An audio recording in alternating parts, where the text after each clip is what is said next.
Mrs. Pemberton, this is Major General Patricia Williams. I understand you have some concerns about our personnel that you'd like to discuss. Karen's heart raced. Finally, someone from the real military hierarchy was taking her seriously. General Williams. Yes, I have documented evidence of a coordinated campaign. Ma'am, I think there's been a misunderstanding. I'm calling to inform you that we take false accusations against our service members very seriously. We have legal counsel reviewing your statements. The words hit Karen like ice water. False accusations. I have PRO who with. Ma'am, I've reviewed the situation personally. These soldiers are exemplary citizens and decorated veterans. Your claims are not only baseless but potentially damaging to their reputations and mental health. As the general spoke, Karen felt her carefully constructed reality beginning to crack. But instead of accepting that she might be wrong, she did what she always did when challenged. She escalated. This goes higher than I thought, she whispered into the phone. You're all in on it. The silence on the other end was deafening. 3 days after her call with Major General Williams, Karen stood in the Willowbrook Estates Community Center facing the most hostile crowd she'd ever encountered. The emergency HOA meeting she'd demanded had backfired spectacularly. Instead of rallying support for her crusade against military infiltration, she found herself facing a room full of neighbors who'd had enough. Karen, you've made us a national laughingstock, declared Bob Martinez, a retired Navy veteran who'd lived in the neighborhood for 15 years. My grandson saw the videos at school. Kids are asking him if his grandpa lives in the crazy lady's neighborhood. The room murmured agreement. Karen noticed that several neighbors were recording with their phones, and her stomach churned with the realization that anything she said would likely end up online within minutes. You're all missing the bigger picture, Karen insisted, clicking through her PowerPoint presentation, titled The Willowbrook Infiltration, a pattern of systematic overreach. I've identified 2 EOV military personnel living in our community. That's not a coincidence. It's called the GI Bill, Karen, interrupted Maria Santos, whose husband was deployed overseas. Military families choose nice neighborhoods for their kids. It's not a conspiracy. It's the American dream. Karen felt the room's energy shifting against her, but she pressed on. They're coordinating their activities. Look at this data. She gestured at a chart showing what time various neighbors collected their mail, walked their dogs, and maintained their lawns. Perfect military precision. Elderly Mr. Peterson, a Korean War veteran who'd been silent until now, slowly stood up. Young lady, I've been getting my mail at the same time for 40 years. My dog needs 3 walks a day because of his age, and I mow my lawn on Saturdays because that's when I have time. That's not military coordination. That's just life. The crowd applauded, and Karen felt her face burning with embarrassment and rage. Furthermore, Mr. Peterson continued, his voice steady but stern. Sergeant Torres has been nothing but respectful and helpful to this community. He helped my wife with her groceries just last week. His dog is a certified therapy animal that helps him cope with combat trauma. You owe him an apology. I don't owe anyone anything. Karen snapped. I'm trying to protect this community from. From what, exactly? The voice came from the back of the room. Karen turned to see Sergeant Torres himself, still in his army uniform, flanked by Colonel Martinez and 2 other officers. The room fell silent. Torres stepped forward, his expression calm but serious. Ma'am, I served 2 tours in Afghanistan. I've seen real threats, real dangers. I came home hoping to live quietly with my family and my therapy dog in a peaceful community. I never expected to be treated like an enemy by my own neighbor. The news segment went live at 6:14 p.m., and by 6:20 p.m., Karen's life had fundamentally changed forever, though not in the way she'd anticipated.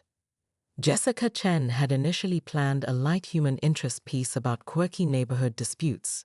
Instead, she'd captured something far more compelling. A middle-aged woman in a sequined sash standing beside a perfectly normal sidewalk, earnestly explaining to the camera how military veterans walking their dogs constituted a clear and present danger to suburban tranquility. They march in formation, Karen had insisted, gesturing wildly at the empty street. It's obviously tactical intimidation, and their dogs, trained attack animals, I'm certain, are clearly reconnaissance assets. The segment had run for exactly 97 seconds. Within an hour, it had been shared 12,000 times on social media. By 8 p.m., #HOAKaren was trending nationally. Karen discovered her newfound internet fame when her neighbor, Mrs. Rodriguez, knocked on her door holding her phone. "Karen, honey, you might want to see this." The first video Karen watched showed her own interview, but with added graphics and commentary from a popular comedy account. Bree King. Local woman declares war on veterans for existing in her neighborhood. The comments were brutal. This woman seriously called a therapy dog a weapon? What's next? Accusing Girl Scouts of running a cookie cartel. Imagine surviving combat overseas just to come home and deal with this. "Madam, this is a Wendy's." Karen's hands shook as she scrolled through hundreds of comments, each one more devastating than the last. Her carefully curated image as a community leader was being dismantled in real time by thousands of strangers who'd never even heard of Willowbrook Estates. But instead of backing down, Karen doubled down. They're clearly running a smear campaign, she announced to her husband, Dennis, who was trying to hide behind his newspaper. "This proves I was right. They're using social media warfare against innocent civilians." Dennis peered over his paper with the weary expression of a man who'd been married to Karen for 22 years. "Maybe you should just apologize and let this blow over." "Apologize?" Karen's voice reached a pitch that made the cat flee the room. "I'm the victim here. They're using military-grade psychological operations to silence a concerned citizen." By 10 p.m., Karen had created accounts on every major social media platform and was live-streaming from her living room, surrounded by printouts of HOA violations and what she called evidence files. Her audience of 17 viewers watched in fascination as she connected red string between photos of sidewalks and military personnel like a conspiracy theorist's fever dream. "The pattern is clear," she explained, pointing at a blurry photo of Sergeant Torres checking his mailbox. "They're conducting systematic surveillance of our daily routines. This man appears at the exact same location every day at 1700 hours, military time, people, to collect intelligence." One viewer commented, "Mayhem, that's called getting the mail." Karen blocked them immediately. The next morning brought a new horror. Reporters from 3 different news outlets were camped outside her house. But instead of treating her as the whistleblowing hero she imagined herself to be, they were asking uncomfortable questions. "Mrs. Pemberton, are you aware that Sergeant Torres was awarded the Bronze Star for saving his unit from an IED attack?" "That's exactly what they want you to think," Karen replied, clutching her coffee mug like a shield. Classic disinformation tactics. "And his therapy dog helps him manage PTSD from his military service." More propaganda. These people are trained in psychological manipulation. The reporters exchanged glances. This wasn't the story they'd expected, but it was definitely a story. By noon, Karen had received calls from her HOA board demanding an emergency meeting, her employer asking about her media appearances, and a lawyer representing Channel 7 suggesting she might want to consider clarifying her statements. But the call that changed everything came at 2:47 p.m. The caller ID simply read, "Kente Giron." Karen's prepared speeches evaporated. Face to face with the man she'd been demonizing, she found herself speechless. "You've accused me of surveillance, intimidation, and psychological warfare," Torres continued. "You've called my therapy dog a weapon and my morning runs tactical operations. You've told reporters that veterans like me are a threat to suburban safety." The room was so quiet Karen could hear her own heartbeat. "I just want to understand why," Torres said simply. "What did I do to make you so afraid of me?" For the first time in days, Karen truly looked at Sergeant Torres, not as a symbol or an enemy, but as a person. She saw the weariness in his eyes, the same exhaustion she'd noticed in her own reflection lately. She saw a man who'd served his country and come home to face her accusations and public humiliation. Something inside Karen cracked, not her resolve, but something deeper. the rigid certainty that had driven her for so long. I was trying to protect, she began, then stopped. Protect what? From what? From a veteran walking his dog? From families who happen to have military backgrounds choosing to live in a nice neighborhood? Colonel Martinez stepped forward. Mrs. Pemberton, we're prepared to let this matter rest if you're willing to issue a public apology and retraction of your statements. Karen looked around the room at faces that had once smiled and waved at her, now cold and disapproving. She thought about the thousands of online comments, the reporters outside her house, the whispered conversations that stopped when she approached. I need some air, she said quietly, and walked out of the community center. Outside, Dennis waited by their car, holding an envelope. This came today, he said gently. It's from the HOA board. Karen opened it with shaking hands. The letter was brief. Due to recent conduct unbecoming of a community leader, the Willowbrook Estates HOA board hereby requests your immediate resignation. She looked up at Dennis, who'd been silently supportive through 22 years of her crusades and causes. What happens now? Now you decide who you want to be, he said. The person who doubles down on this, or the person who finds a way to make it right. Through the community center windows, Karen could see the meeting continuing without her. She watched Sergeant Torres shake hands with neighbors, saw children playing in the park across the street, observed the normal rhythm of a community going about its evening. For the first time in months, Karen Pemberton wasn't sure what she was fighting for anymore, and for reasons she couldn't quite explain, that uncertainty felt like the first honest emotion she'd experienced in years. But as she drove home, one question nagged at her. If she wasn't the neighborhood's protector, if she wasn't fighting the good fight, then who was she? And in the growing darkness of her car, Karen began to wonder if the answer to that question might be more terrifying than any imagined military conspiracy. The next morning, she would have to decide whether to issue that apology or to find new enemies to justify the emptiness that had been growing inside her long before Sergeant Torres ever walked his dog down Maple Street. Karen Pemberton stood in her pristine kitchen at 6:47 am, clutching her phone with white knuckles as she dialed the base commander's direct line, a number she'd somehow acquired through connections she refused to explain. Colonel Martinez, this is Karen Pemberton, HOA president of Willowbrook Estates. Your soldiers are in dire ECT violation of our community guidelines. The bemused colonel tried to interject, but Karen was already in full swing. Yesterday, I witnessed EFRE of your uniformed personnel, and I have photographs, walking their dogs on our pristine sidewalks, without proper poop-scooping implements visible. Section 14.7 of our HOA charter clearly states, Ma'am, those soldiers live in your neighborhood.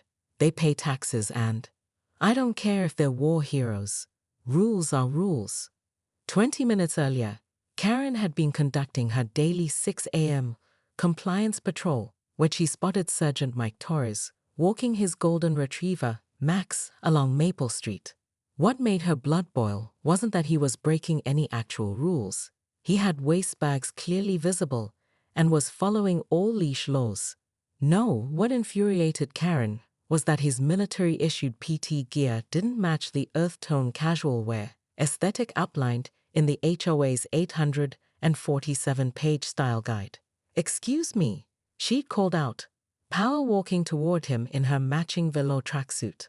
I need to see your permits. Sergeant Torres, who'd survived 2 tours in Afghanistan, looked genuinely confused. Permits for what, ma'am? For that uniform. And that oversized animal. Our breed restriction clearly states nothing over 40 pounds.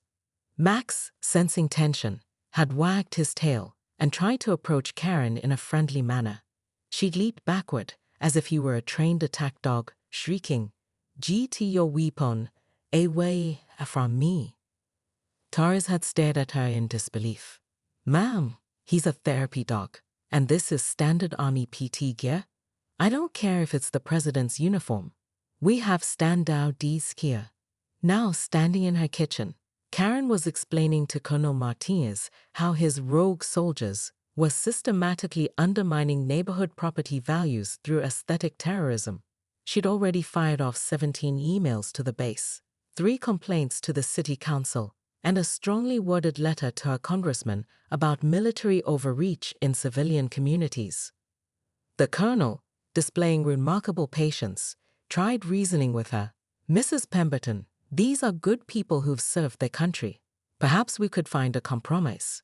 "The only compromise is toe-tailed compliance." Karen slammed her hand on the granite countertop, causing her collection of HOA violation forms to scatter, and calling the local news.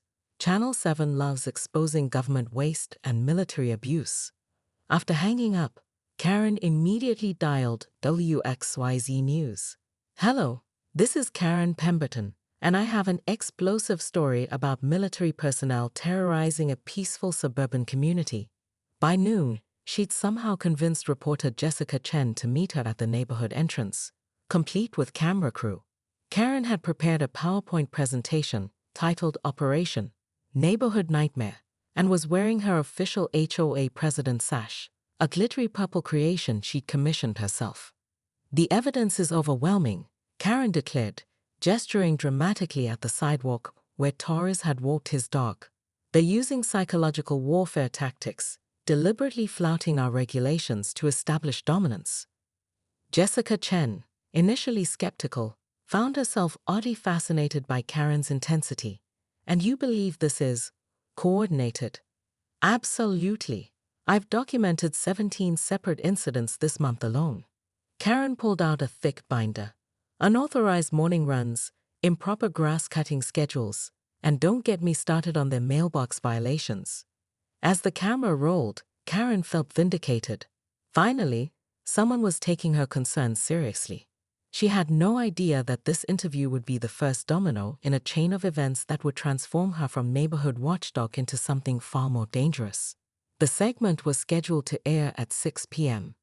Karen spent the afternoon preparing for her television debut, completely unaware that Sergeant Torres was a decorated Bronze Star recipient, and that Colonel Martinez was already making phone calls of his own.